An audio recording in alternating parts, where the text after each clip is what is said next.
राधे राधे दोस्तों, आप सभी का स्वागत है हमारे चैनल क्रिएटिव कहानियां पर। आइए जानते हैं धरती पर प्रथम मानव मनु की उत्पत्ति कैसे हुई थी।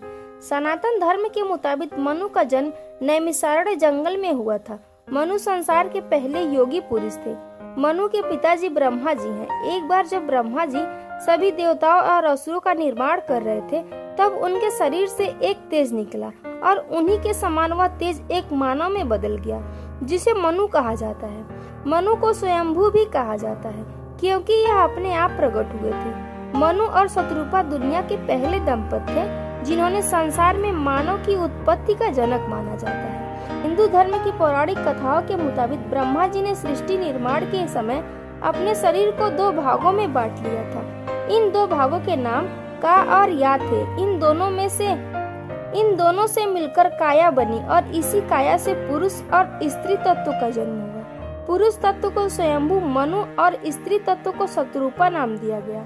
मनु और शत्रुपा को ही पृथ्वी का पहला इंसान माना जाता है। मनु और शत्रुपा की कुल 5 संतानें हुई, जिनमें से 2 पुत्र प्रियव्रत और उत्तानपाद तथा 3 कन्याएं आकुति, देवहूति और प्रसूति थी। मनु की संतान होने के कारण वे मानव कहलाए।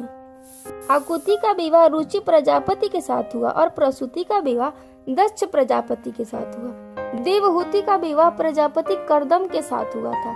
कपिल मुनि देवहूति की संतान थे। हिंदू पुराणों के अनुसार इन्हीं 3 कन्याओं से संसार के मानव में वृद्धि हुई।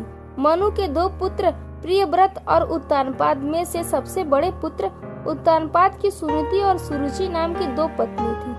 सुनीति ने ध्रुव तथा सुरुचि ने उत्तम नामक 2 पुत्र उत्पन्न किए। ध्रुव ने भगवान विष्णु की घोर तपस्या कर ब्रह्मांड में ऊंचा स्थान पाया। मनु के दूसरे पुत्र प्रियव्रत ने विश्वकर्मा की पुत्री बहिष्मति से विवाह किया था, जिससे उनको 10 पुत्र हुए थे। गोस्वामी तुलसीदास रामचरितमानस में लिखते हैं कि रानी शत्रुपा और राजा मनु ने राज्य अपने पुत्र को सौंप दिया।